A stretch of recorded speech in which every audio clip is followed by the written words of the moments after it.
Alhamdulillah. Alhamdulillahilladzi hadana li hadza wa ma kunna linahtadiya laula an hadanallah. Wa asyhadu an la ilaha illallah wahdahu la syarika lah. Wa asyhadu anna Muhammadan abduhu wa rasuluh. Allahumma salli ala Muhammadin wa ala alihi wa ashabihi wa man tabi'ahum bi ihsanin ila yaumiddin, amma ba'd. Anak-anakku sekalian yang dirahmati dan dimuliakan oleh Allah Subhanahu wa taala, kita masuk pada hadis yang ke 23, al-haditsus tsalitsu al-'ishrun. An Abi Malik Al-Harits bin Asim Al-Asy'ari radhiyallahu anhu qala, dari Abu Malik Al-Harits bin Asim Al-Asy'ari, semoga Allah meridai beliau berkata, qala Rasulullah sallallahu alaihi wasallam, Rasulullah sallallahu alaihi wasallam bersabda. Hadis ini menjelaskan kepada kita tentang apa? Berlomba-lomba dalam masalah kebaikan, ya. Maka Rasulullah sallallahu alaihi wasallam menjelaskan berbagai macam bentuk kebaikan yang ada dalam hadis ini. Rasulullah sallallahu alaihi wasallam bersabda, at-tuhuru syatrul iman. Walhamdulillahi tamla'ul mizan wa subhanallahi walhamdulillahi tamla'ani aw tamla'u ma bainas sama'i wal ard, wassalatu nurun wassadaqatu burhanun wassabru dhiya'un wal qur'anu hujjatun laka aw 'alaika, kullun nasi yaghdu faba'i'un nafsahu famu'tikuha aw mubikuha. Hadis dari Abu Malik Al-Harits bin Asim Al-Asy'ari radhiyallahu anhu. Beliau menceritakan Rasulullah sallallahu alaihi wasallam bersabda, at-tuhuru syatrul iman. At-tuhuru syatrul iman. Bersuci adalah sebagian atau separuh dari keimanan. At-tuhur dijelaskan oleh Syekh Abdul Muhsin Al-Abbad hafizahullah ta'ala, fussira bitarki asyirki wad-dunubi wal ma'asi wat takhalli anha. Bersuci ditafsirkan oleh sebagian ulama dengan meninggalkan kesyirikan, meninggalkan dosa-dosa besar, dosa-dosa kecil, dan menjauhi hal tersebut, membersihkan diri dari perkara-perkara tersebut. Kemudian ulama yang lainnya menafsirkan fussira bil wudu ilis shalah,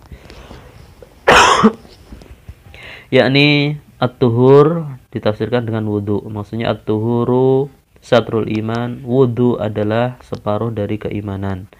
Iman di sini pun ditafsirkan dengan salat. Jadi maksudnya at-tuhuru syatrul iman, al-wudu syatrus shalah. Wudu adalah separuh dari salat. Karena wudu adalah salah satu syarat sahnya salat. Hal ini sebagaimana difirmankan oleh Allah Subhanahu wa taala, wa ma kana Allahu liyudhi'a imanakum, dan Allah tidak akan menyia-nyiakan iman kalian. Iman di sini ai salatakum ila al-baitil maqdis.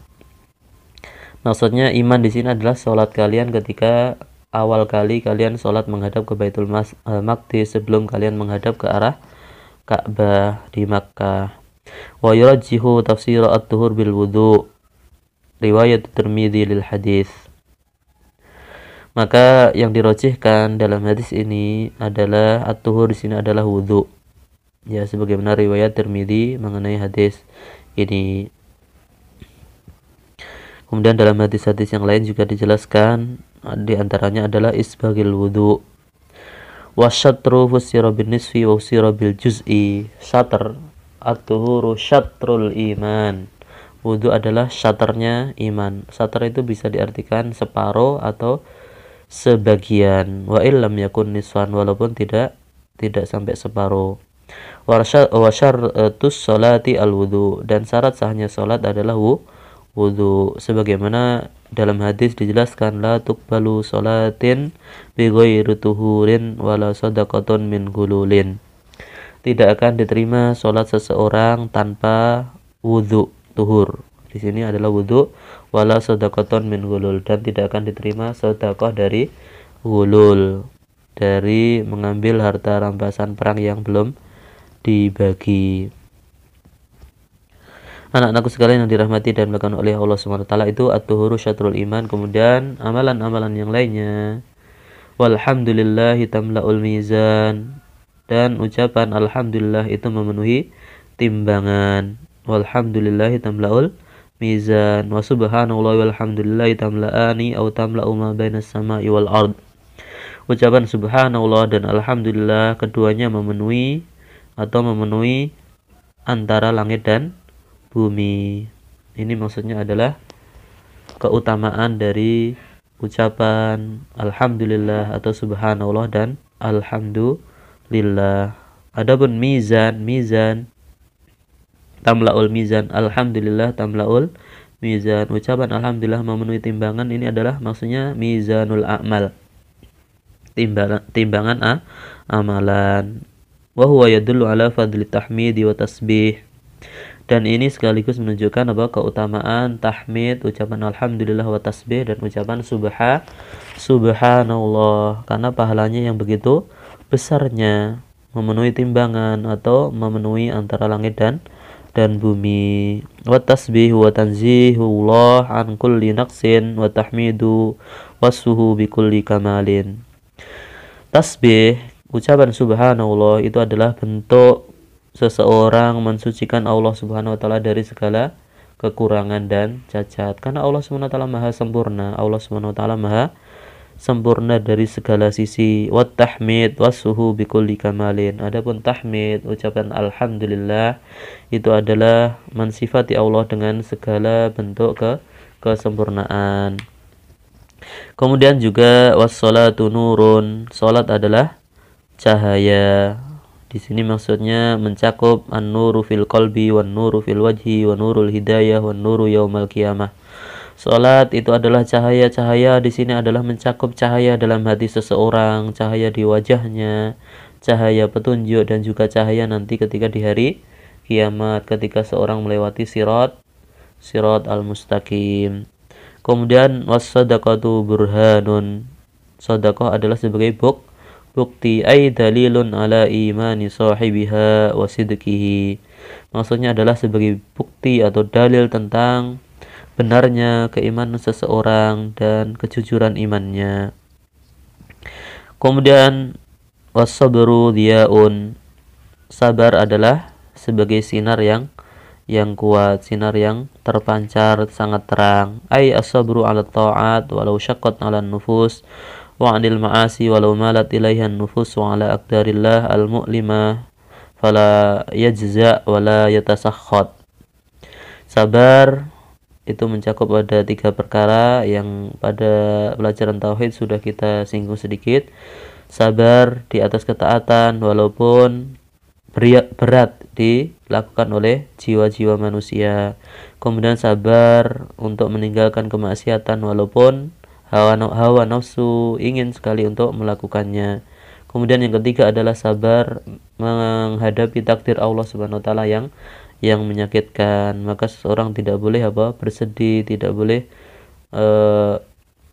gundah gulana atau malah marah kepada Allah Subhanahu wa taala.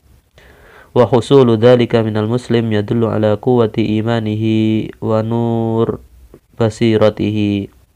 Dan ketika seorang muslim bisa melaksanakan ketiga-tiganya tadi itu, sabar di atas ketaatan, sabar meninggalkan kemaksiatan, sabar menghadapi takdir Allah SWT yang menyakitkan, maka itu menunjukkan kekuatan imannya dan juga cahaya basirahnya. Oleh karenanya wusifa as-sabru bi annahu diya. Oleh karenanya dikatakan sabar itu sebagai cahaya sinar yang sangat terang. Kemudian wal Qur'anu hujjatun laka aw 'alaika. Quran itu adalah bisa jadi hujjah yang membelamu di hari kiamat nanti, atau hujjah yang justru menuntutmu di kiamat nanti. Ai annal Qur'ana imma hujjatun lil insani idza qama bima yajibu alaihi wa ma huwa matlubun minhu fil Qur'an min tasdiqil akhbar wa imtithalil awamir wa ijtinabin nawahi wa tilawati haqqa tilawatih. Yakni Al-Quran Subhanahu wa ta'ala akan menjadi hujjah yang akan membela seseorang jika dia melaksanakan apa saja yang diwajibkan dan yang dituntut dalam kandungan Al-Quran. Di antaranya apa? Membenarkan berita-berita yang ada dalam Al-Quran, melaksanakan perintah-perintah yang ada dalam Al-Quran, menjauhi larangan-larangan yang ada dalam Al-Quran, dan juga membaca Al-Quran dengan membaca yang sesuai, yang pas, membaca dengan sebenar-benarnya. Wa imma hujjatan alaihi, atau hujjatun alaika. Terkadang Al-Quran justru menjadi apa? Hal yang menuntut seseorang, yang akan membinasakan seorang nanti ketika apa? Idza a'radu anhu wa lam yuqim bima huwa matlubun minhu. Yakni ketika seseorang malah justru berpaling dari isi kandungan Al-Qur'an, dia membaca Al-Qur'an tetapi apa? Tidak mau mengamalkan kandungan-kandungan yang ada dalam Al-Qur'an tersebut. Walam yakum bima huwa matlubun minhu. Bahkan dia tidak mau melaksanakan hal-hal yang dituntut dari isi kandungan Al-Qur'an tersebut. Oleh karenanya Rasulullah Shallallahu Alaihi Wasallam bersabda yang diriwayatkan oleh Imam Muslim, Inna Allah yarfa'u bihadzal kitabi aqwaman wa yada'u bihi akharin. Sesungguhnya Allah Subhanahu wa taala akan mengangkat dengan kitab ini, dengan kitab Al-Qur'an ini, sebuah kaum atau kaum-kaum, dan Allah Subhanahu wa taala akan merendahkan dengan Al-Qur'an ini kaum-kaum yang lainnya, yakni berkaitan dengan tadi pelaksanaan terhadap isi kandungan Al-Quran. Yang terakhir anak-anakku sekalian, kullun nasi yaghdu faba'i'un nafsahu famu'tikaha aw mubikuha. Maka setiap manusia berpagi-pagi beramal, faba'i'un nafsahu, maka ada yang menjual dirinya, famu'tikuha, maka dia bisa membebaskan atau menyelamatkan dirinya, au mubikuha, atau justru dia menjerumuskan dirinya ke dalam siksa atau menghancurkan, membinasakan dirinya. Maknanya Syekh Abdul Muhsin bin Hamad hafizahullah ta'ala menjelaskan, annan nasa yaghduna wa yas'aun. Sesungguhnya manusia berbagi-bagi, mereka berusaha. Fayanqasimuna ila qismain, maka manusia ketika pagi hari terbagi menjadi dua bagian, dua golongan. Qismun yabi'u nafsahu 'ala Allah. Ada golongan yang menjual dirinya kepada Allah. Maksudnya apa? Bi fi'lit ta'ati wa jitinabil ma'asi, yaitu dengan melaksanakan ketaatan dan juga menjauhi yang yang maksiat-maksiat, menjauhi segala bentuk kemaksiatan.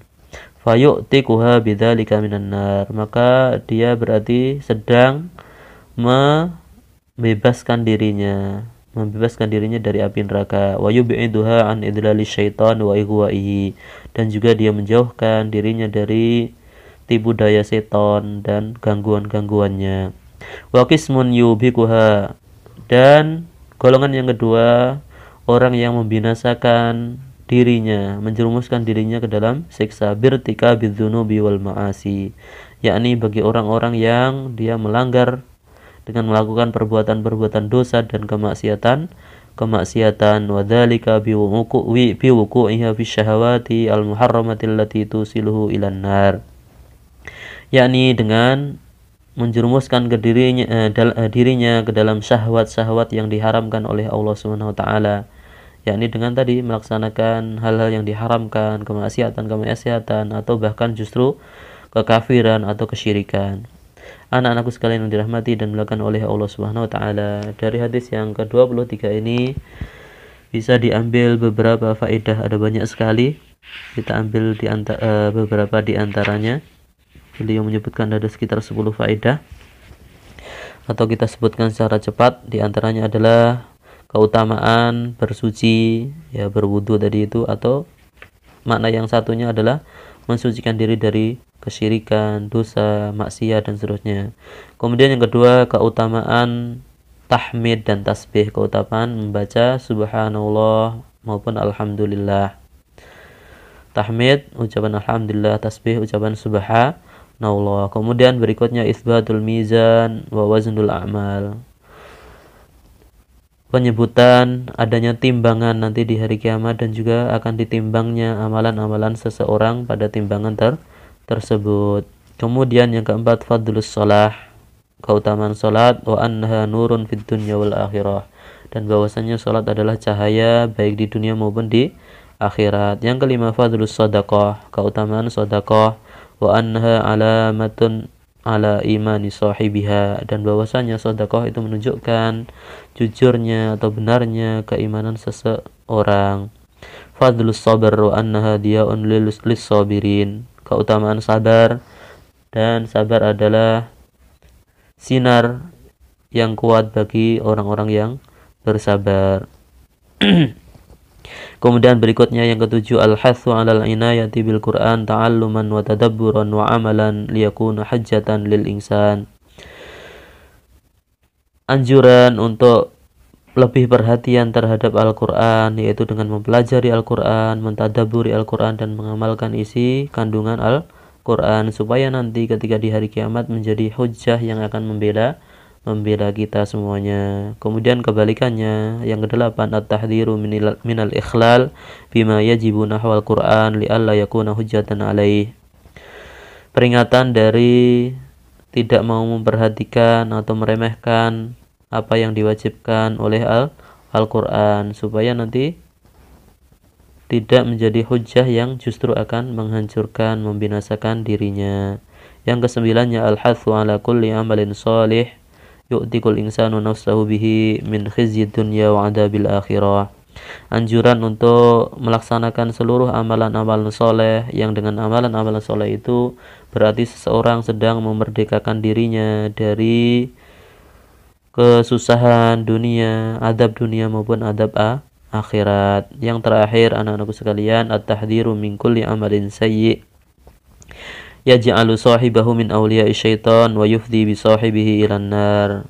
Berhati-hati atau peringatan keras dari setiap amalan kejelekan, yang mana amalan kejelekan itu akan menjadikan pelakunya termasuk wali-wali syaitan, ya, termasuk dari pengikut-pengikut syaitan atau yang membela syaitan. Dan amalan jelek tersebut yufdi bi sahibihi ilan nar, akan mengantarkan seseorang ke dalam neraka. Mungkin ini saja yang bisa Ustaz sampaikan pada pertemuan kali ini. Mudah-mudahan bermanfaat bagi kita semuanya.